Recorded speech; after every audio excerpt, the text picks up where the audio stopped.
You're listening to the Second Look podcast, where we take a closer look at what we're learning each Sunday at Connection Church to help you grow in your walk with Christ. Here are your hosts, Pastor Joe Terreri and Pastor Dan DeRochers. Welcome to The Second Look. My name is Dan. And I'm Joe. And we're here talking about Jesus is here. So be careful, Joe. But first, hey, Joe. Hey, Dan. When you were a kid, or maybe when you were an adult, Yes. Has there ever been a saying or even maybe a song lyric that you've heard and either you don't understand it or you've always thought the saying said something else? Yeah. Tell me about that. Yeah. One time when I was a young lad, if you will, we used to drive back and forth to Rochester because my grandparents lived in Rochester and we lived in Buffalo, and so it was a 90-minute ride down the thruway from Buffalo to Rochester, and so we'd often be driving home late at night, and my dad would always put in a tape of like some of his favorite pre-Christian songs before he was a Christian. Okay. Yeah, and so he always listened to these same things. So sometimes it would be like the Beatles or the Beach Boys, but he had this one tape by this guy named Dan Foldenberg. I don't know. Honestly, I don't know. And if you're over 60, you know who I'm talking about. If you're under 60, no idea. But I think the line was actually something about, I tried to reach you through the emptiness. But as a kid, I always heard it as, I tried to reach you through the internet. And so here's what's weird. You weren't that I was young. listening to it right at the time Al Gore had invented the internet. Oh, right. And so it was very much, I remember thinking like, wow, this guy wrote the song in the 70s and he's singing about the internet. Well, he was singing about, I tried to reach you through the emptiness, but I heard it as, I tried to reach you through the internet. Well, little did he know in the 70s how empty the internet would be. Yeah. So devoid of all substance. Devoid of all content, yes. The good old days of the internet, if you will. AOL keyword throughway. Well, we are entering this series in Revelation where there's a lot that we can misunderstand. Oh, totally. Right? There's a lot of imagery. We talked about lampstands, and there are 9-headed monsters, I think. I mean, there's all different kinds of things that we encounter. Joe, is Revelation a book that is as intimidating as it seems like when you flip to the back pages of the Bible? I think it's intimidating because we are not first of all, it's intimidating for several reasons. First of all, the obvious, there's a lot of imagery. And because there's a lot of imagery, you have to interpret the images, and there's not uniform agreement about what those images mean. So, nor is there an explanation a lot of times in the text, right? Sometimes there is. Correct.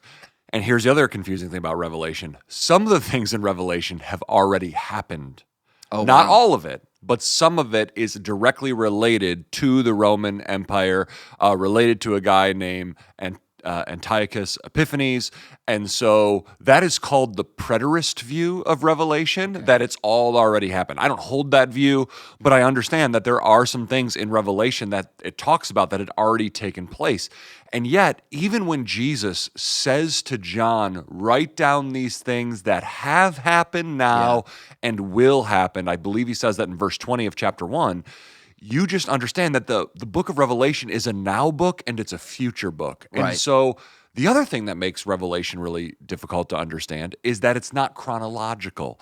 There's like 4 or 5, and I'm just admittedly not sure, there's either 4 or 5 different scenes that Revelation describes. So think of Revelation this way.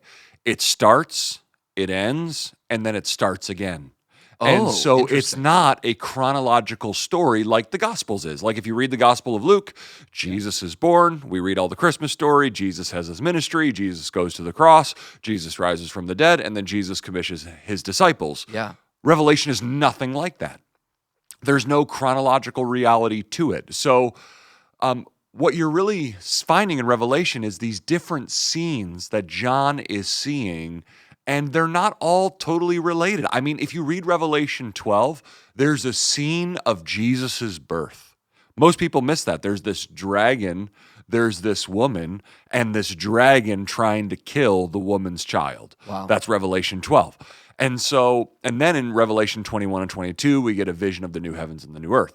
So all that to say, there are many things standing in the way of us understanding Revelation, and then the reality of is there's so many different interpretations, and some people have a millennial view, some people have a amillennial view, some people there's just so many different pre-trib, post-trib, mid-trib. There's all different kinds of ways that people read Revelation, which makes it difficult to understand. And I just want to say as a caveat, there's a lot of people who really love Jesus who see Revelation differently. Well, the good news is we're not covering much of that in this series, right? We are taking a slice out of Revelation, and we're talking about Jesus's letter to 7 churches, 7 real churches. Yeah, and this is a weird place to promote this, but the best sermon series on Revelation I ever heard was from my favorite preacher. His name's Jerry Gillis. He pastors his church in Buffalo, where my sister Laura goes and my Aunt Ginger go. And Jerry Gillis did an incredible 8-part series on the whole book of Revelation. You can find it on the chapel website. It's so good. Like if I'm ever going to do Revelation, it's going to be like a copy and paste moment of that sermon series. So infringement, plagiarism, all that stuff. It's just it really is the best I've heard. And so if you want to kind of do a deep dive in Revelation, I would encourage you to listen to that. And I also want to let our church know, that's something that I plan to do in the future. But in this series, as you said, Dan, we're going to focus on the 7 churches, because my heart here in this series is really for us to hear what Jesus has to say to the church. So these 7 churches, they are first century churches. Yep. Right? And we looked at the map yesterday. Yeah, It was so first time I ever used a map. and it was a lovely map. Yes. And I complimented Pastor Tim on how Pastor great Tim nailed that map. He did an excellent job. He said that you put like a 300 by 400 pixel map. I knew it was bad, so here's what I do. I put a bad picture in, and I'm like, I'll let the guys who know what they're doing fix this. And he did. It went from being an okay map to an awesome map. It was an awesome Great map. job, Pastor Tim. And so we're seeing these churches along this route, which is so cool.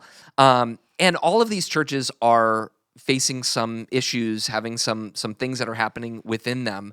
And you alluded to yesterday that these things that these churches are facing are a microcosm of the different kinds of issues that we're facing in the church in 2022. Joe, how is that possible? Well, I think the first thing we need to just acknowledge is we're humans, and human nature has not changed in the last 2,000 years. Wow. And so we have this idea that because we're technologically advanced, the ancients were stupid and we're smarter than them. And that's gotten into us into a whole world of trouble. And of course, I am pro progress in our understanding of medicine and our understanding of technology and our understanding of how the environment works and the effects that things have on that. I mean, I am not like, let's go back to the past. And at the same time, we are still broken people. We still have a sin nature. We still are tempted to compromise. Christianity is still being persecuted around the world. And so we have this thing, C.S. Lewis calls it chronological snobbery. So this idea that because of where we're at in history, we think we know more than people who've gone before us. And I would say in some ways, we certainly do know more. But when it comes to the human condition, we're not any further along. And that's really what gets us into trouble, and our pride just shows. I mean, probably if we went back 2,000 years, people in the worst kind of church in the first century would look at us and be like, wow, you guys really don't get it at all, do you? Yeah. So I think that the reality of the Bible is not only is it timeless, it's also timely. Yeah. And the issues are the same. And so I just think that's the wisdom of God, and Jesus knows what people are going to be like, why he created us. Just a minute ago, you mentioned persecution. And yesterday, you did reference persecution, and that 1 in 8 Christians around the world faces high levels of persecution and discrimination because of their faith in Jesus. And that's, of course, the case in suburban America, right? Oh, yeah. We're getting persecuted all the time. I think it's sad, honestly, that people who have had some of the best lives in the history of mankind consider themselves victims over real minor infractions. Yeah. And listen, I understand when people feel like they're afraid they're losing their freedoms. I get that. I really do. I want to say that clearly. I understand. And I actually feel some of those things too. But all you need to do, just go to opendoors.com and read about real persecution. Go to Voice of the Martyrs and read real stories. Read some news about what's happening in Nigeria right now as Christians are being persecuted, churches are being blown up. I read a headline the other day where 100 Christians were just killed in Nigeria. And it just that's not us. And so we need to be very careful with the word persecution because I believe we are all part of the same family and we need to be standing in solidarity with our brothers and sisters. It's kind of like this. It's kind of like if someone gets their leg blown off and you have a hangnail and you're acting like you're going through the same thing. Yeah. You're not. And so as the church, it would be wise for us to spend a little bit less time on Fox News and CNN and a little bit more time seeing the reality of the persecuted church so that when we use the word persecution, we actually know what we're talking about. In Revelation 1, we see Jesus standing in the middle of the churches. Yes. And, you speak passionately about the persecuted church and about paying attention to what's happening and about standing in solidarity. And I can say you bring this up frequently in the office. Mm-hmm. This is something that is on your heart regularly, and we do have these conversations. And I wonder what your thoughts would be as Jesus is standing in the middle of these churches in this vision of John's, and what message you see about unity and standing with our brothers and sisters and living as a Big C church, living selflessly, and standing with one another. What does it say to you regarding unity? Yeah, that's a great question. I really believe that the scriptures speak to us over and over and over again about the global locality of the church. And here's what I mean by that.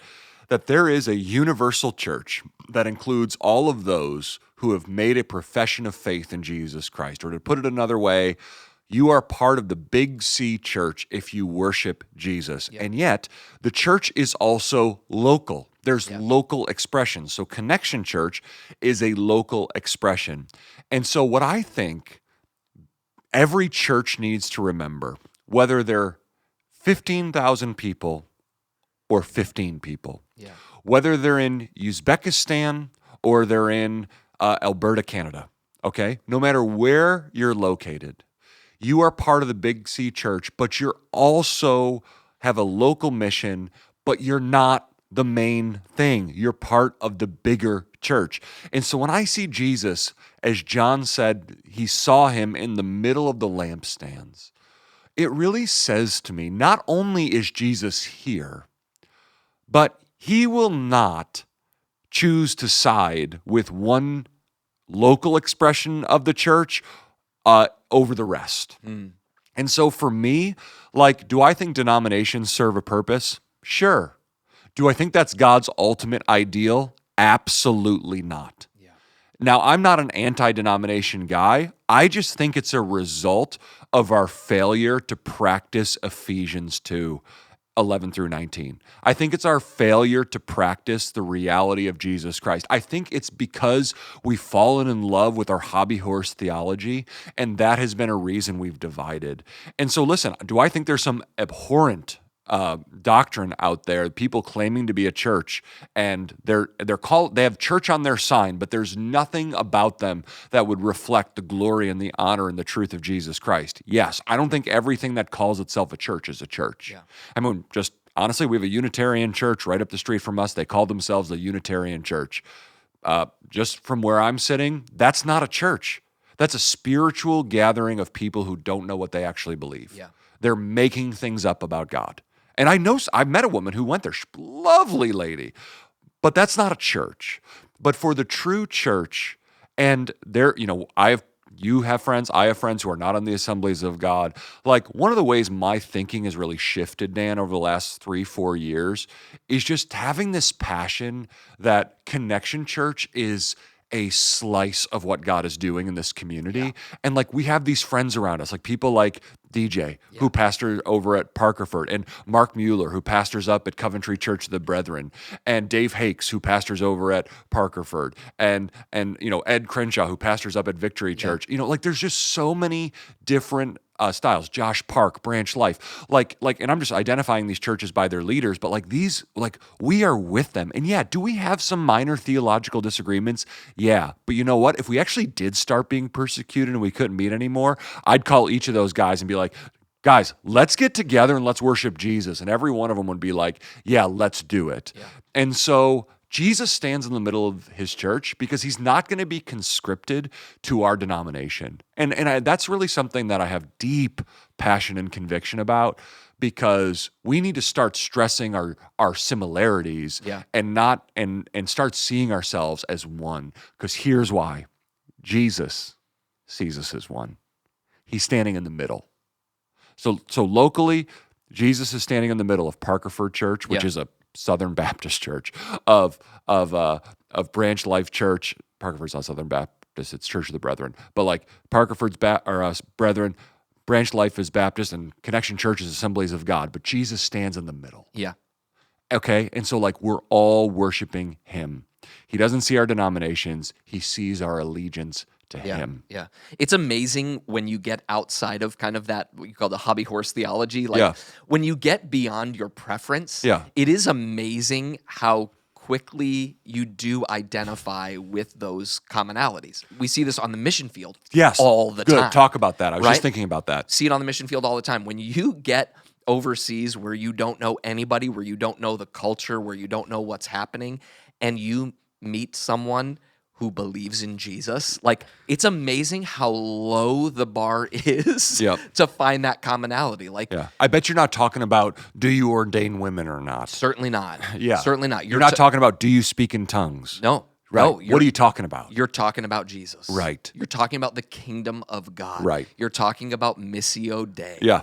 Like, that is the commonality. And so your partnerships go across agencies and they go across denominational lines, because ultimately, it doesn't matter. Right. And listen, I'm not saying that those things don't matter, right? Like, the gifts of the Spirit are deeply, they matter to me. The issue about women in ministry, like, I have strong conviction about that. And I know people who disagree with me. I'm not saying it doesn't matter. What I am saying is those aren't the main things. Yeah. They're important, but they're not the main things.